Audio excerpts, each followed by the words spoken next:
Sous l'égide du recteur, il a été procédé mercredi 19 octobre 2022 au CELAB à l'inauguration solennelle des activités du projet Women's Rights Awareness and Protection, financé par le programme VLIR-UOS et logé à la faculté des sciences politiques et juridiques de l'Université du Burundi. Dans son discours d'accueil des invités, le doyen de cette faculté a évoqué la nécessité de ce projet au niveau national et international. Il est par la même occasion revenu sur les réalisations combien satisfaisantes de VLIR-UOS, notamment la relève académique. Et ce projet, qui est basé dans notre faculté, intervient au moment où la sensibilisation pour la promotion et la protection de l'homme en général, et particulièrement ceux de la femme en particulier, reste une nécessité tant sur le plan national que sur le plan international. Et nous espérons qu'il contribuera à ce que le respect des droits de la femme soit une réalité. Nous voudrons remercier très chaleureusement le VLIR-UOS qui va financer ce projet. Ce n'est pas la première fois que cette organisation appuie notre faculté, car nous avons également bénéficié de son financement dans le cadre du programme de coopération institutionnelle qui vient de se clôturer. Le programme a, entre autres, financé les études doctorales de 5 professeurs à la faculté, dont le docteur Pacifique Dionisi Guillet, qui est le coordonnateur local du projet WAP au Burundi, en collaboration avec ses anciens promoteurs de thèse, à savoir le professeur Patricia Popelier et le professeur Steve Andeguist, tous de l'Université d'Anvers en Belgique. Nous remercions les trois pour leur contribution dans la réalisation des missions de notre faculté et de notre université en général. Dans son allocution de circonstances, le recteur a rappelé les efforts du gouvernement du Burundi pour ratifier les instruments garantissant les droits des femmes. Certes, le Burundi a ratifié plusieurs instruments de protection des droits de l'homme, y compris ceux relatifs à la protection spécifique des femmes. L'on citerait à titre illustratif la Convention sur l'élimination de toutes les formes de discrimination à l'égard des femmes, qui plus est l'article 19 de la Constitution du Burundi dispose que les droits et devoirs proclamés et garantis par les textes internationaux relatifs aux droits de l'homme régulièrement ratifiés, font partie intégrante de cette même Constitution. Il convient de noter que la Constitution accorde aux femmes un quota de 30% dans la composition du gouvernement, de l'Assemblée nationale, du Sénat et de la magistrature. Des mécanismes de promotion et de protection des droits de l'homme en général et ceux de la femme en particulier ont été mis en place.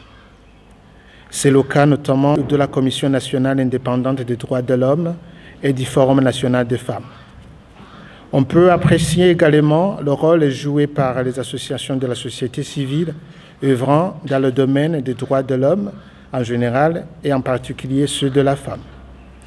Toutefois, malgré les efforts du gouvernement et d'autres acteurs, force est de constater que les femmes restent victimes de certaines discriminations ainsi que des violences basées sur le genre et aussi que les femmes restent en arrière, comme le doyen vient de le dire, d'avoir une seule femme dans le personnel de la faculté. Il a réitéré l'engagement de l'institution dont il est le premier garant pour soutenir les chercheurs qui contribuent au plan national de développement 2018-2027. Ainsi, je salue la contribution du projet Burundi Rap qui cadre bien avec le rôle de l'Université du Burundi dans l'accompagnement des initiatives du gouvernement, de son qualificatif de Kamino Zamhanouzi comme université conseillère. En effet, le projet contribuera sans doute dans la réalisation des objectifs du Programme national de développement 2018 à 2027 qui s'aligne sur les objectifs du développement durable. Alors, j'encourage la faculté des sciences politiques et juridiques qui abrite le projet à aller de l'avant dans l'établissement des partenaires interuniversitaires de nature à accéder aux appuis multiformes dans l'accompagnement des missions confiées à notre université. De son côté, l'université ne managera aucun effort pour appuyer tout chercheur et dynamique en mettant à la disposition de ce dernier tous les moyens nécessaires. Donc l'université s'engage à appuyer, à accompagner tout le monde dans notre université qui s'engage à contribuer à ce que l'université puisse réussir ces 3 missions qui sont l'enseignement, la formation, la recherche et le service à la communauté. Le professeur Patricia Popelier, un des coordonnateurs du projet, est confiante aux différents partenaires impliqués, surtout en la personne du docteur Pacifique Nioniziguié, coordonnateur local. Je tiens à remercier l'université pour son hospitalité et pour tous les efforts qu'elle déploie pour mener à bien le projet. Je voudrais également remercier nos autres partenaires dans ce projet, les juges de la Cour constitutionnelle, la radio Isanganiro et le Forum national des femmes. Leur participation est essentielle à la réussite du projet. En fait, pour mener à bien ce projet, nous dépendons beaucoup de tout le monde, de vous, de toute une communauté. C'est pourquoi je suis heureuse que vous soyez tous ici et j'espère que vous nous aiderez et ferez la promotion de ce projet. Mais mes remerciements vont particulièrement à Pacifique, qui porte la responsabilité principale de la mise en œuvre du projet. Pacifique est titulaire d'un doctorat sous la direction de Steve et moi sur un sujet important, le rôle de la Cour constitutionnelle du Burundi dans la réalisation de l'état de droit. Ce doctorat a montré l'importance d'une culture constitutionnelle dans l'ensemble de la société. Ce projet s'appuie sur cela.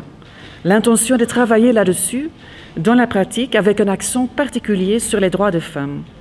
Nous croyons que la sensibilisation aux outils juridiques qui existent déjà pour améliorer la situation des femmes est déjà une étape à la bonne direction. Quant au professeur Stef Vandengist, coordonnateur belge de ce projet, il a tracé les grands axes sur lesquels s'articule ce projet biennal. La recherche sera un des piliers de ce projet. Et c'est entre autres la dimension recherche qui m'intéresse aussi personnellement. Ça fait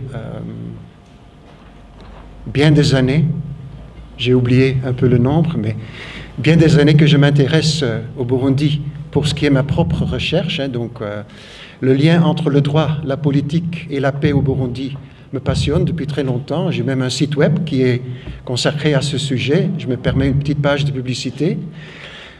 Droit, pouvoir et paix au Burundi. Et donc, ce projet s'inscrit dans cette thématique. Sur mon site web, vous allez d'ailleurs pouvoir consulter toute la jurisprudence de la Cour constitutionnelle.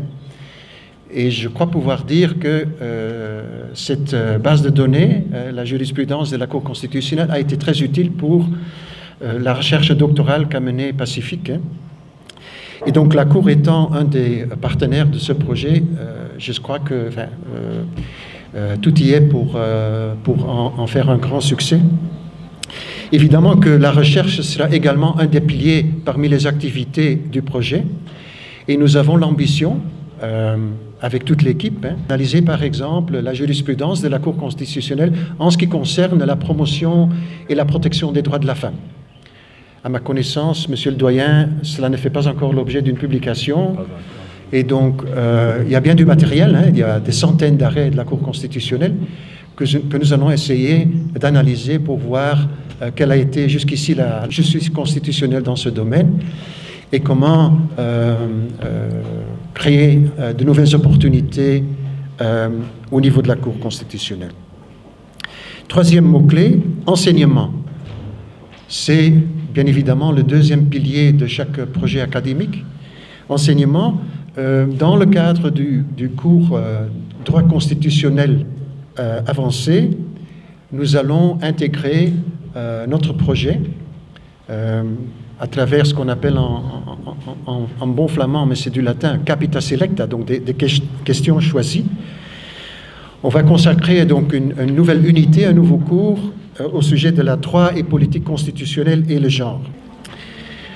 Quatrième mot-clé, partenaire et pertinence. Parce que pour démontrer la pertinence non seulement académique, mais également au niveau de la société, nous avons besoin de partenariats. Et donc nous sommes très contents que dans le cadre de ce projet, nous allons pouvoir travailler avec 3 partenaires. Pertinence au niveau académique, mais au niveau de la société. On a déjà évoqué les pas importants que le Burundi a mis au niveau de la représentation politique des femmes. Le coordonnateur local du projet ROAP nous a tracé la genèse, les grandes articulations ainsi que les principaux partenaires de ce projet. C'était sur appel du Vlirios qui le 30 novembre 2021 avait fait un appel à soumission des projets pour financement. Il y avait 2 catégories de projets, des projets que l'on appelle Team Project et des Short Initiative Project. Les premiers sont des projets à moyen terme de 5 ans, tandis que notre projet, qui est un projet Short Initiative, est pour une durée de 2 ans. Alors, c'est en répondant à cet appel que nous avons élaboré le projet et le projet devait être soumis en anglais. Voilà, c'est pas que nous avons voulu compliquer les choses. Voilà, et merci à Steph qui a trouvé ce joli nom. Oui. Sinon, ça vise, comme on l'a dit, la sensibilisation et la promotion des droits de la femme. Awareness. Il faut prendre conscience que la protection, la promotion des droits de la femme, on l'a dit, le recteur l'a dit, c'est plus qu'une nécessité. Voilà, projet de 2 ans, on a tout dit. Moi, je vais peut-être parler des... laisse-moi vous dire que c'était un cadre un peu compétitif. Il y avait 17 pays, 17 pays qui sont partenaires à Vlirios, qui avaient le droit de postuler, dont le Bénin, Bolivie, Burundi, Cuba, RDC, Équateur, Éthiopie, Indonésie, Kenya, Maroc, Pérou, Philippines, Rwanda, South Africa, Tanzanie, Ouganda et Vietnam. Voilà ce qu'on peut s'en féliciter. Notre projet a pu être compétitif et il a été retenu pour financement. Nous allons organiser des séminaires, nous allons faire des conférences, nous allons faire des émissions à la radio, nous allons renforcer les capacités de certains acteurs qui opèrent en matière des droits de la femme. Et pour ce qui concerne les émissions, il a été constaté, ce n'est même pas un constat, oui, c'est à partir d'une étude qui a été menée où on trouvait que la population connaît plus la loi à partir de ce qui se dit.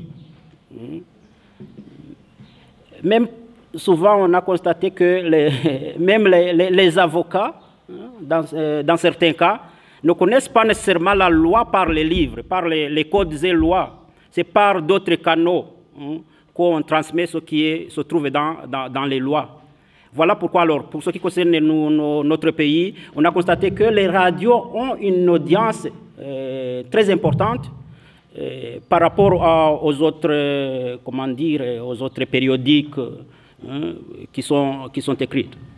Voilà alors pourquoi nous avons voulu choisir les voies radiophoniques. Et voilà, on a dit également qu'il y aura un laboratoire de recherche. Quoique basé à la faculté des sciences politiques et juridiques, le projet interviendra sur tout le territoire national, a martelé le coordonnateur. C'est vrai, le projet est basé à la faculté des sciences politiques et juridiques de l'Université du Burundi, mais ce n'est pas à dire que la sensibilisation va se limiter dans les clôtures de l'université. Ce ne sont pas seulement les étudiants, ce ne sont pas seulement les professeurs, mais plutôt le champ d'application, je vais dire, c'est le territoire national où nous allons collaborer avec d'autres partenaires qui œuvrent dans le domaine de sensibilisation et de promotion, sensibilisation pour la protection et la promotion des droits de la femme.